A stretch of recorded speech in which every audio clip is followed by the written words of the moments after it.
Shalom, orang-orang kudus yang dikasihi di dalam Kristus Yesus. Saya membawa salam damai sejahtera dari Allah Bapa, Allah Anak, Allah Roh Kudus ke dalam hidupmu dan seisi rumahmu. Hari ini saya akan mengajak Anda untuk melihat sebuah sharing dari firman Allah yang begitu luar biasa, yang saya beri judul Tanah Goshen. Saudara, apakah Tanah Goshen? Mari kita lihat kisah daripada Tanah Goshen ini.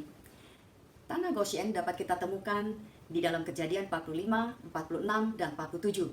Dan kisah ini dimulai dari Yusuf dibuang ke Mesir oleh saudara-saudaranya. Dia dijual ke sana, saudara. Dan ketika terjadi kelaparan di seluruh negeri Mesir, bahkan di sekeliling negeri Mesir, orang mulai datang untuk membeli makanan dari Yusuf. Demikian juga saudara-saudaranya datang dari Kanaan untuk membeli makanan kepada Yusuf. Ketika mereka datang ke Mesir, mereka tidak mengenali bahwa itu adalah Yusuf. Tetapi Yusuf mengenali mereka sebagai saudara-saudaranya. Tetapi dia tidak membuka identitasnya. Baru pada pertemuan yang kedua, waktu keluarganya datang kembali untuk membeli makanan, Yusuf membuka identitasnya. Dan mereka menjadi begitu sangat ketakutan. Tetapi inilah yang diperkatakan oleh Yusuf. Kejadian 45 ayat yang ke-5, 7, dan 8. Yusuf berkata, "Sekarang janganlah bersusah hati dan janganlah menyesali diri, karena kamu menjual aku ke sini. Sebab untuk memelihara kehidupanlah Allah menyuruh aku mendahului kamu. Maka Allah telah menyuruh aku untuk mendahului kamu untuk menjamin kelanjutan keturunanmu di bumi ini, dan untuk memelihara hidupmu, sehingga sebagian besar daripadamu tertolong.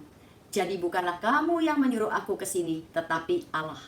Dialah yang telah menempatkan aku sebagai bapa bagi Firaun, dan tuan atas seluruh istananya, dan sebagai kuasa atas seluruh tanah Mesir."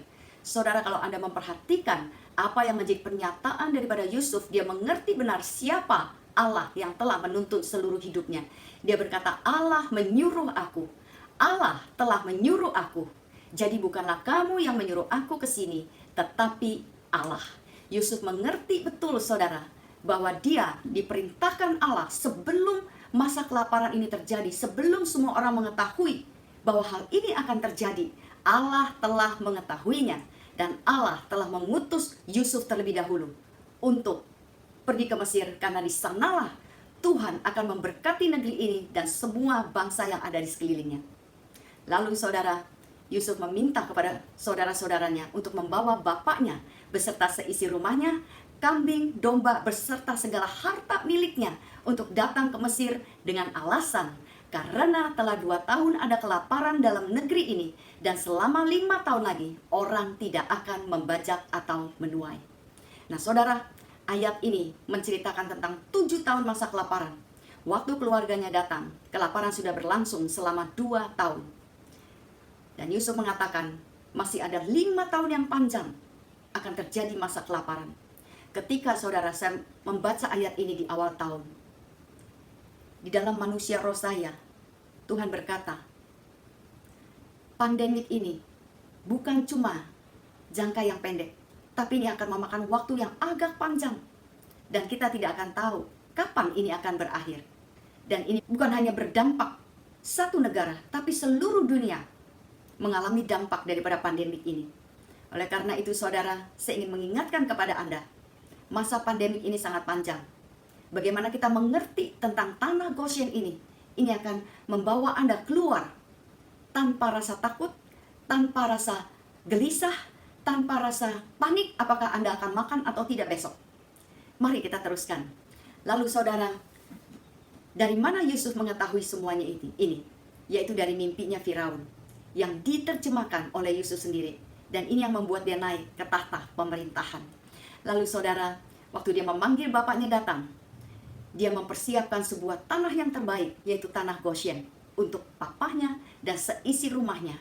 Dan dia berkata seperti ini, "Engkau akan tinggal di tanah Goshen dan akan dekat kepadaku, engkau serta anak dan cucumu, kambing, domba, dan lembu sapimu dan segala milikmu. Di sanalah aku memelihara engkau, sebab kelaparan ini masih ada 5 tahun lagi, supaya engkau jangan jatuh miskin bersama seisi rumahmu dan semua orang yang ikut serta dengan engkau." Saudara, Yusuf adalah orang yang sangat murah hati. Dia mengerti akan panggilannya, dia mengerti kenapa dia ada di tanah Mesir. Oleh karena itu, dia juga mengerti bagaimana dia harus menyelamatkan bangsanya. Dan ketika Yusuf menyampaikan hal ini kepada Firaun, dia memperoleh kemurahan daripada Firaun, dan Firaun berkata kepada dia, "Katakanlah kepada saudara-saudaramu, buatlah begini, muatilah binatang-binatangmu dan kembalilah ke tanah Kanaan tanpa menunda. Jemputlah ayahmu dan seisi rumahmu, dan datanglah mendapatkan aku. Maka aku akan memberikan kepadamu apa yang paling baik di tanah Mesir, sehingga kamu akan mengecap kesuburan hasil yang terbaik tanah ini. Dan janganlah kamu merasa sayang meninggalkan barang-barangmu, sebab apa yang paling baik di seluruh tanah Mesir ini adalah milikmu." Firaun membuka hatinya, membuka negerinya untuk Yusuf membawa keluarganya datang ke tanah Mesir. Ini adalah sesuatu yang luar biasa. Ini adalah kemurahan, saudara, yang diberikan dari dunia kepada bangsa Israel. Dia mengundang dan dia katakan, "Kau boleh tinggal di tempat yang terbaik di seluruh tanah Mesir ini." Jadi Firaun memberikan kebebasan untuk bangsa Israel bisa tinggal di mana mereka mau, di tanah yang terbaik. Luar biasa, saudara. Lalu apakah tanah Goshen? Tanah Goshen terletak kira-kira 10.500 km dari pusat kota Mesir. Dia terletak di tepi sungai Nil. Tanahnya subur, baik untuk pertanian dan memelihara ternak. Saudara, mari kita lihat siapakah Yusuf. Yusuf merupakan gambaran Kristus di dalam perjanjian lama yang menyelamatkan sebuah bangsa. Sedangkan Kristus adalah yang diutus ke dunia untuk memberikan kehidupan bagi dunia. Bukan hanya secara jasmani, tetapi seluruh aspek kehidupan kita. Lalu Yusuf, saudara, sebelum saudara-saudaranya mengenalinya, dia sudah memberkati mereka dengan begitu luar biasa tanpa bayaran apapun juga. Sedangkan Kristus memberkati semua orang percaya maupun orang yang tidak percaya, orang benar ataupun orang yang tidak benar. Di dalam Matius 5:45 dikatakan, "Dia yang memberikan matahari bagi orang yang jahat dan orang yang baik, dan yang menurunkan hujan bagi orang benar dan orang yang tidak benar." Inilah, saudara, gambaran Yusuf dan Kristus kepada orang-orang yang tidak mengenal dia, diperlakukan secara sama. Lalu ketika Yusuf memperkenalkan identitasnya kepada saudara-saudaranya, maka dia bukan hanya memberikan bahan makanan kepada mereka, tetapi juga mengundang mereka untuk datang ke Mesir, menjemput mereka dengan kereta kerajaan dan memberikan mereka tanah yang terbaik di Mesir. Lalu bagaimana dengan Kristus? Saudara, ketika kita mengenal Kristus sebagai Tuhan dan Juru Selamat kita, maka kita memperoleh seluruh harta kekayaan sorgawi, dan kita diberi tempat tinggal kekekalan di sorga. Dalam Efesus 1 ayat yang ketiga dikatakan, "Terpujilah Allah dan Bapa Tuhan kita, Yesus Kristus, yang dalam Kristus telah mengaruniakan kepada kita segala berkat rohani di dalam sorga." Saudara, ketika kita mengenal Kristus, inilah yang kita peroleh. Yusuf sama dengan Kristus. Ketika orang datang kepada dia, dia bukan mengambil, tapi dia memberi, dan memberinya di dalam segala kelimpahan yang ada pada dia. Demikian juga Kristus di dalam kehidupan kita. Ketika kita datang kepada dia, dia bukan meminta daripada kita, tapi dia memberi kita hidup, dan hidup yang penuh dengan kelimpahan. Lalu saudara, apakah yang bisa kita pelajari daripada tanah Goshen? Ada 4 hal yang bisa kita pelajari. Yang pertama, saudara, tadi sudah saya katakan bahwa letak tanah Goshen itu kira-kira 10.500 km daripada pusat kota. Nah, ini membuat saya mengerti bahwa orang-orang Israel tidak ditempatkan oleh Tuhan di tengah-tengah kehidupan bangsa Mesir, tapi mereka dipisahkan jauh daripada bangsa Mesir.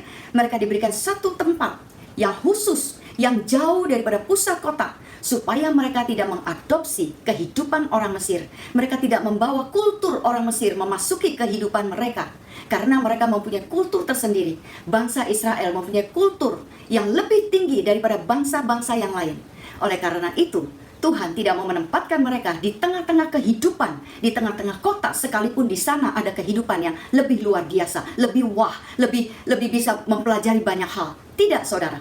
tapi mereka ditempatkan secara khusus di tanah Goshen supaya mereka masih tetap bisa memelihara kultur dan mindset daripada bangsa mereka sendiri. Demikian juga dengan kita. Kita ada di tengah-tengah dunia ini. Kita ada di dalam dunia, tetapi kita bukan berasal daripada dunia. Kita tidak ditentukan untuk menjadi serupa dengan orang-orang dunia, sekalipun kita ada di tengah-tengah dunia. Orang-orang Mesir dipisahkan. Demikian juga saudara, Anda dan saya dipisahkan oleh Tuhan. Jauh daripada kehidupan orang dunia. Di dunia Anda akan menemukan ada banyak kisah, peristiwa, masalah, dan itu semua bisa terjadi. Apakah Anda orang percaya, Anda tidak percaya, Anda akan mengalami masalah yang sama seperti orang-orang di dunia ini. Tetapi Anda sudah dipisahkan, Anda diberikan tanah Goshen oleh Tuhan.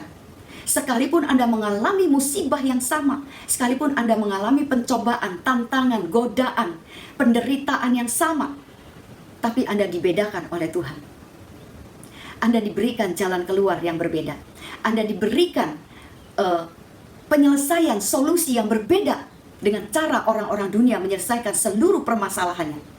Anda tidak ditetapkan untuk menjadi serupa dengan mereka. Karena 1 Petrus 2 ayatnya yang ke-9 berkata, engkau adalah bangsa yang terpilih, imamat yang rajani, bangsa yang kudus, umat kepunyaan Allah sendiri, supaya kamu memberitakan perbuatan-perbuatan besar yang dari Dia, yang telah memanggil kamu keluar dari kegelapan kepada terang yang ajaib. Engkau adalah bangsa pilihan, engkau adalah imamat yang rajani. Engkau ditentukan untuk bisa menjadi imamat sendiri yang datang kepada Tuhan setiap hari di tanah Goshen. Kalau engkau ada di tengah-tengah dunia, engkau akan melupakan Tuhan. Engkau akan melupakan statusmu sebagai imamat yang rajani. Engkau akan dipengaruhi oleh banyak hal di tengah-tengah dunia ini. Engkau akan melihat banyak penderitaan. Dan di tengah-tengah penderitaan itu sepertinya engkau merasa apa bedanya. Aku menjadi orang percaya dan tidak percaya. Karena toh sama, orang-orang di dunia sana juga mengalami hal yang sama. No, saudara. Anda adalah imamat yang rajani. Engkau bisa membawa seluruh permasalahanmu di hadapan Allah. Engkau bisa menaikkan doa persembahanmu, pujianmu kepada Allah. Karena engkau adalah imamat yang rajani. Engkau bisa menemukan jalan keluar yang lebih baik daripada orang-orang dunia. Sebab engkau adalah bangsa yang kudus. Engkau sudah dikuduskan oleh Allah. Engkau boleh mengalami berbagai macam peristiwa, tapi engkau tidak perlu mencemarkan dirimu dengan berbagai perbuatan dosa. Engkau tidak perlu mencemarkan dirimu dengan nilai-nilai yang kotor yang berasal daripada dunia. Engkau mempunyai nilai yang lebih tinggi. Engkau sudah dikuduskan. Engkau adalah umat kepunyaan Allah sendiri. Dunia tidak berhak atas hidupmu. Dunia tidak mempunyai otoritas apapun di dalam hidupmu. Dunia tidak akan mengenal hidupmu. Sebab engkau adalah kepunyaan daripada Allah sendiri. Dia ingin engkau memberitakan perkara-perkara yang besar, perbuatan-perbuatan besarnya Allah. Hidupmu adalah sebuah kesaksian, dan engkau menjadi saksi hidup daripada perbuatan-perbuatan Allah yang besar di dalam hidupmu. Dia memanggil engkau keluar dari dalam kegelapan kepada terangnya, terang kasihnya, terang yang ajaib. Itu yang Dia lakukan di dalam hidupmu. Engkau adalah sebuah terang. Kemana engkau pergi ke tengah-tengah dunia yang penuh dengan kegelapan, engkau adalah terang. Jangan membawa kegelapan masuk di dalam hidupmu, karena hidupmu sudah penuh dengan terang. Engkau adalah cahaya kemuliaan daripada Allah sendiri. Saudara, saya ingin mengingatkan kepada Anda, engkau adalah imamat yang rajani. Mari kita lihat dari Kejadian 45 ayat ke-10 sampai ke-11. Di sini dikatakan, engkau akan tinggal di tanah Goshen, padang yang paling subur di Mesir. Dan kau akan dekat kepadaku, engkau serta anak dan cucumu, kambing, domba, dan lembu sapimu, dan segala milikmu. Di sanalah aku akan memelihara dan menopang engkau, supaya engkau dan seisi rumahmu, dan semua yang ada bersamamu, jangan jatuh miskin. Sebab kelaparan ini masih ada 5 tahun lagi. Nah saudara, saya ingin Anda memperhatikan, kenapa mereka dibawa ke tanah Goshen? Yang pertama dikatakan, Yusuf menginginkan supaya dekat kepadaku. Saudara, Anda diberikan tanah Goshen oleh Tuhan. Anda dipisahkan, Anda dikhususkan, ditaruh di sebuah tempat yang di dalam perjanjian lama dikatakan tanah Goshen. Ini supaya Anda menjadi dekat dengan Tuhan, sekalipun Anda ada di dalam dunia ini. Dan bukan hanya Anda, tetapi Anda dan seisi rumah Anda, bahkan seluruh harta milik Anda. Saudara, kepada siapakah harta milikmu itu dekat? Apakah dia dekat dengan hatimu? Ataukah kau dekatkan dengan hatinya Allah? Apa yang mendekat di dalam hati kita itu sangat penting, saudara. Apakah harta duniawi kita ataukah harta sorgawi kita? Kalau Tuhan yang menjadi harta kekayaan kita, Dia yang menjadi dekat dengan hatinya kita, maka Allah akan lebih dekat lagi dengan engkau, dan kau tidak akan pernah kekurangan apapun juga. Lalu yang kedua dikatakan, saudara, di sanalah aku akan memelihara dan menopang engkau.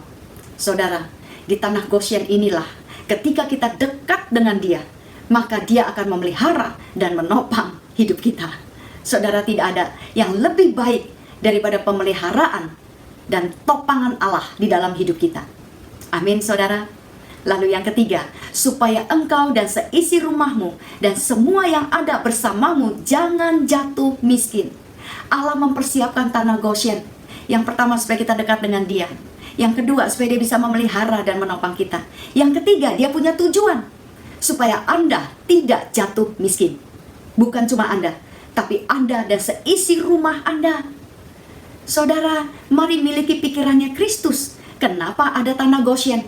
Kenapa Tuhan menempatkan bangsa Israel di tanah Goshen? Kenapa Tuhan menempatkan kita sebagai imamat yang rajani, menghususkan kita tinggal di sebuah tempat? Karena, saudara, Allah tidak menginginkan kita untuk jatuh miskin. Ini adalah pikirannya Kristus. Waktu Dia naik ke atas kayu salib, Dia ingin menghususkan Anda untuk selalu ada di dalam hadiratnya. Dia ingin kita intim dengan Dia, bersekutu dengan Dia, tetap tinggal di tanah Goshen, sekalipun kita ada di tengah-tengah dunia ini. Dia ingin, saudara, Anda senantiasa datang mendekat kepada Dia. Orang percaya, tempatmu adalah dekat dengan Allah. Lalu bagaimana dengan orang-orang yang tidak percaya? Saudara, kalau Anda mendengar berita Injil ini dan Anda belum percaya kepada Tuhan Yesus Kristus, saya ingin memberitahukan, Dia adalah jalan dan kebenaran dan hidup. Tidak ada satu orang pun yang bisa datang kepada Bapa di surga yang menyediakan segala kelimpahan itu bagi orang-orang yang mau percaya kepada Dia tanpa Kristus. Kita harus datang kepada Tuhan melalui Yesus Kristus. Mari, saya ingin mengajak Anda datang kepada Bapa di surga, menikmati segala berkat-berkat yang sudah dipersiapkan bagi semua orang yang percaya kepadanya. Datang kepada Kristus. Lalu yang kedua, saudara, tanah Goshen merupakan tanah kenyamanan dan kelimpahan. Dan itu terletak di tepi sungai Nil. Saudara, kenapa Tuhan memberikan tanah Goshen ini dan letaknya ada di tepi sungai Nil? Kehidupan kita tidak terlepas dari air. Kita selalu membutuhkan air sebagai yang terutama di dalam kehidupan ini, selain daripada makanan. Air berbicara tentang kehidupan, saudara. Tanpa air, kita tidak bisa hidup. Nah, saudara, mereka ditaruh di tanah Goshen supaya mereka dengan mudah bisa mengambil air setiap saat. Orang-orang percaya dimaksudkan oleh Tuhan untuk datang kepada Kristus, minum daripada sungai kehidupan setiap hari. Ada dan saya ditetapkan untuk selalu membaca firman Allah, merenungkan firman Allah setiap hari. Ini adalah air kehidupan orang-orang percaya. Mari kita lihat dari kitab Wahyu 22 ayat yang pertama. Dikatakan di sini, kemudian malaikat itu menunjukkan sungai yang mengalirkan air kehidupan kepada saya. Sungai itu mengalir dari tahta Allah dan tahta anak domba itu, dan jernih sekali seperti kristal. Nah, saudara, ada aliran air kehidupan yang bisa kita nikmati ketika kita berada di dalam hadiratnya Allah. Dan sungai itu akan mengalir. Di sini dikatakan sungai itu mengalir di tengah-tengah jalan raya yang ada di tengah kota itu. Kota, saudara, berbicara tentang aktivitas kehidupan. Kota berbicara tentang seluruh kehidupan itu berlangsung. Dan dikatakan pohon-pohon kehidupan ada di kedua pinggir sungai itu. Pohon-pohon itu berbuah setiap bulan, 12 kali setahun. Dan orang dari segala bangsa akan memakai daun pohon itu untuk menyembuhkan penyakit mereka. Saudara, aliran sungai ini yang memasuki kota, memasuki kehidupan, memasuki segala aktivitas saudara, itu akan membawa buah yang banyak, itu akan membawa buah pada setiap pohon, setiap bulan. Dan pohon-pohon itu berbuah tidak pernah berhenti. Saudara, pohon apa yang ada di dalam kehidupanmu?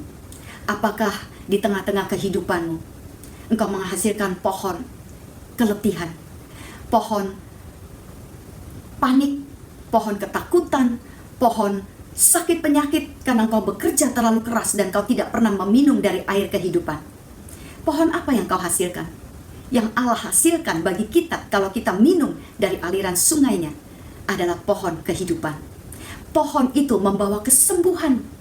Apakah hidupmu penuh dengan sakit penyakit, penuh dengan ketakutan, penuh dengan kepanikan, penuh dengan kekecewaan, kemarahan terhadap kehidupan ini? Ataukah justru ketika engkau bekerja, engkau menemukan kehidupan di sana? Apakah engkau menemukan kesembuhan, kesehatan, kekuatan setiap hari, saudara? Ataukah engkau menemukan banyak kegelisahan dan ketakutan setiap hari? Saudara, dari mana engkau meminum? Adakah engkau meminumnya dari sungai kehidupan itu? Yang ketiga, saudara, sekalipun Yusuf mengirim bahan makanan secara rutin ke tanah Goshen, orang-orang Israel tidak pernah mengalami kelaparan di tanah Goshen, tetapi mereka bekerja. Mereka tetap melakukan aktivitas mereka. Mereka adalah gembala ternak. Kita lihat dari ayatnya. Kejadian 47 ayat ketiga dan ke-6. Ketika mereka tiba di Mesir, Firaun bertanya kepada mereka, apakah pekerjaanmu? Itulah yang pertama kali ditanya oleh Firaun, saudara. Apa pekerjaanmu? Dan mereka menjawab, hamba-hambamu ini adalah gembala domba, baik kami maupun nenek moyang kami.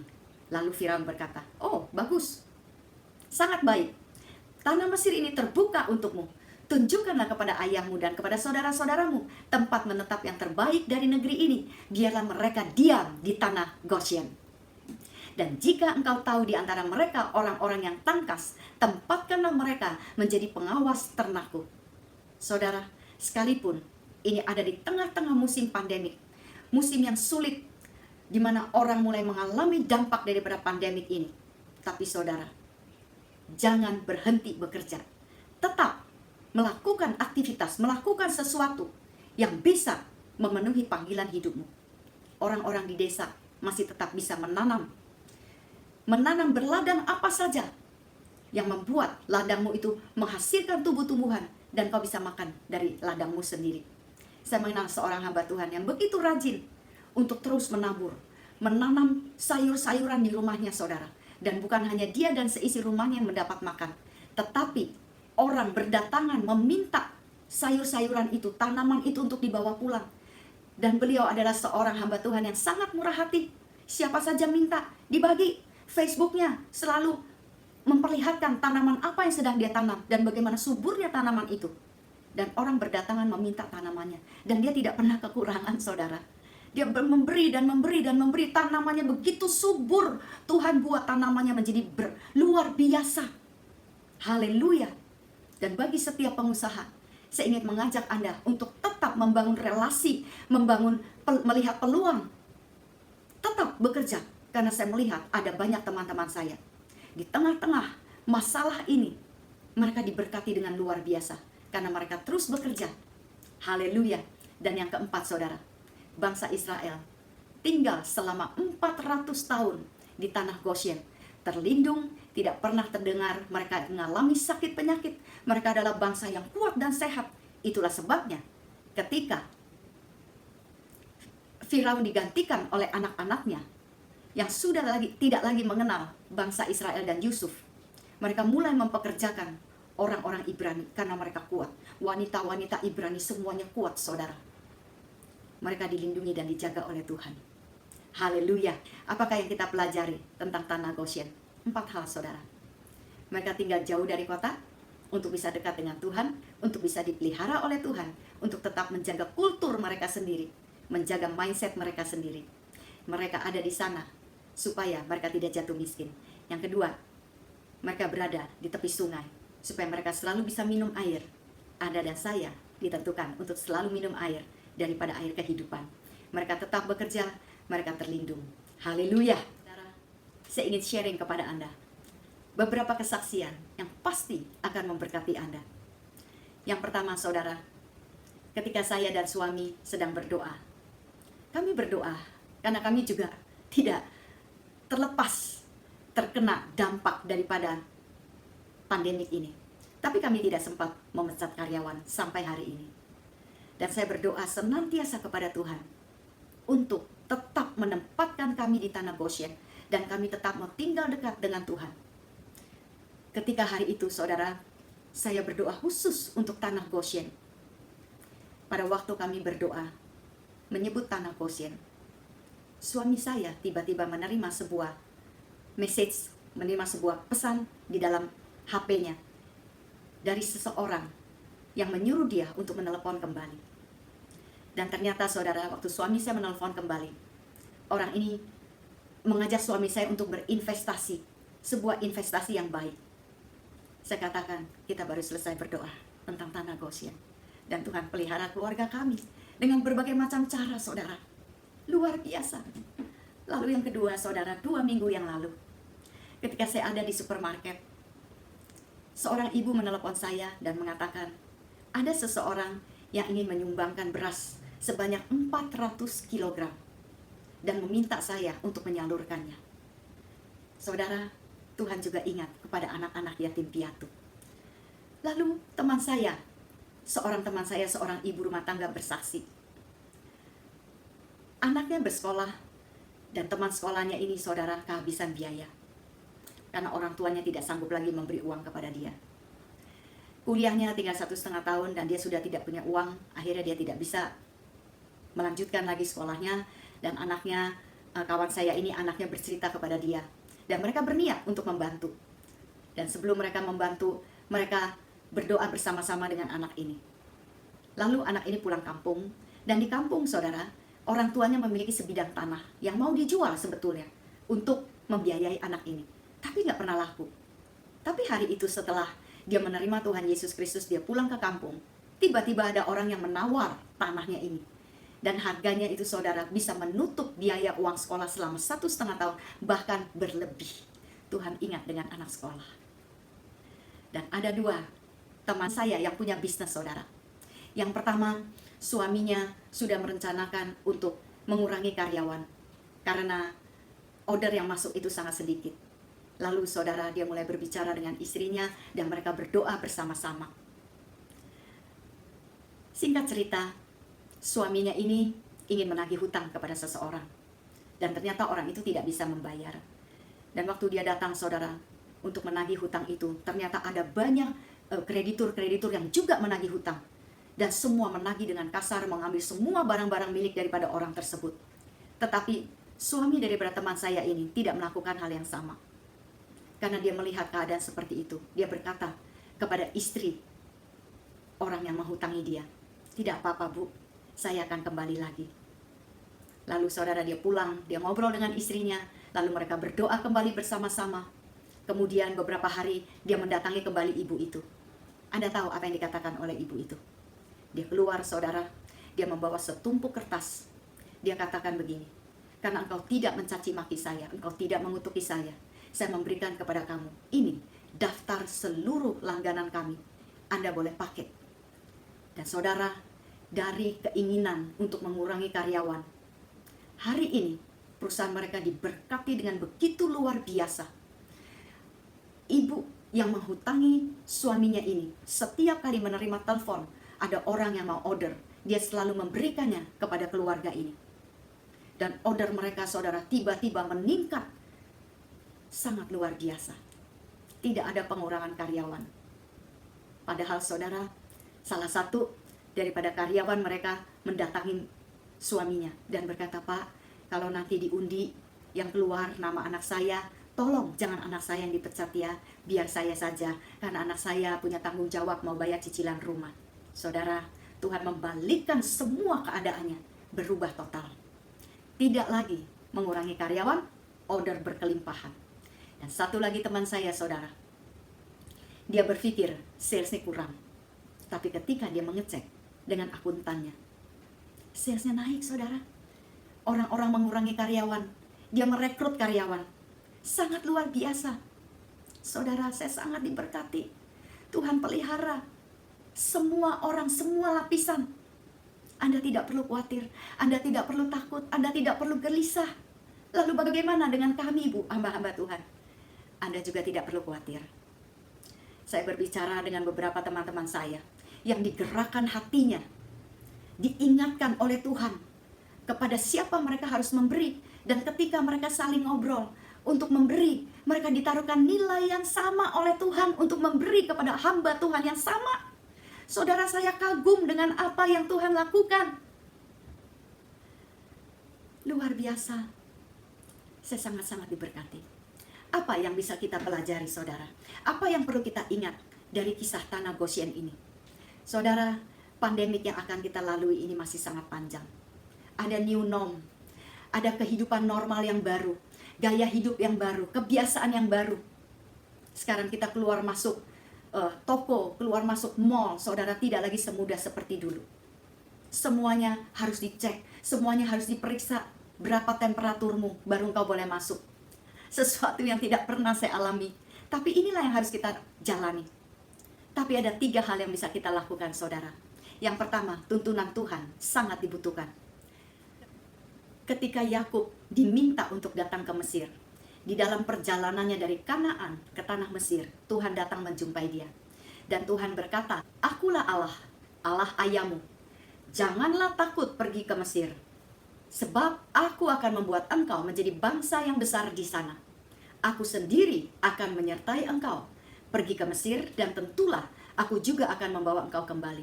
Dan tangan Yusuflah yang akan mengatupkan kelopak matamu nanti." Saudara,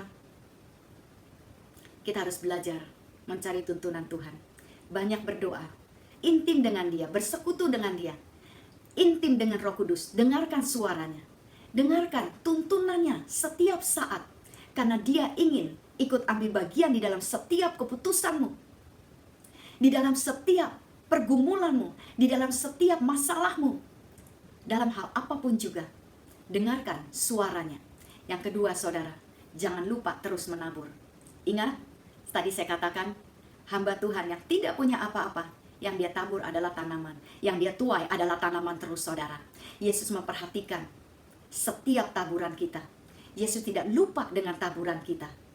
Saudara, kami terus menabur, menabur dan menabur. Saya mengajak semua teman-teman menabur dan menabur dan menabur. Jangan lupa taburanmu akan membawa kembali tuaian di dalam hidupmu. Ingat, janda yang memberi 2 peser itu, dia memberikan dari seluruh miliknya.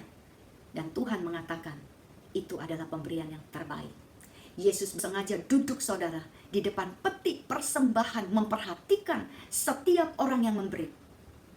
Apa yang kau beri? Tuhan Yesus memperhatikan. Karena itu dimasukkan di dalam peti persembahan di dalam rumahnya Allah sendiri. Siapa yang kau bantu, itu tidak masalah. Tapi yang terpenting, terus menabur. Tanpa taburan, tidak akan ada tuaian. Yang ketiga, saudara, Tuhan menempatkan kita di tanah Goshen, tanah yang subur, tanah yang penuh dengan air kehidupan, tanah yang penuh dengan perlindungan. Tapi yang terlebih penting, saudara, siapa yang kita percayai, bukan apa yang kita percayai. Lebih daripada mempercayai tanah Goshen, kita harus lebih mempercayai Sang pemberi tanah Goshen itu sendiri, saudara. Bangsa Israel tidak akan mengalami kelimpahan tanpa Yusuf. Kristus adalah pemilik daripada seluruh kehidupan ini, seluruh milikmu. Tanpa Kristus tidak ada kehidupan, tidak ada berkat, tidak ada berkat yang disertai dengan damai sejahtera, dengan sukacita, dengan ketenangan, dengan kesehatan yang baik, saudara. Oleh karena itu, apapun juga yang ada di dalam hidupmu, yang lebih penting, siapa yang ada di dalam hidupmu. Perlindungan, ketenangan, kedamaian hanya bisa ditemukan di dalam Kristus. Jika engkau percaya dan tetap tinggal di dalam Kristus, maka engkau tidak akan mengalami kekurangan apapun juga di masa-masa pandemik ini. Masa pandemik ini masih sangat panjang, tetapi Yesus ada di dalam hidupmu sepanjang kehidupanmu. Tanah Goshen adalah tanah persediaan. Tinggallah di sana bersama dengan Yesus Kristus. Tuhan Yesus memberkati. Shalom bagi Anda dan seisi rumahmu. Haleluya.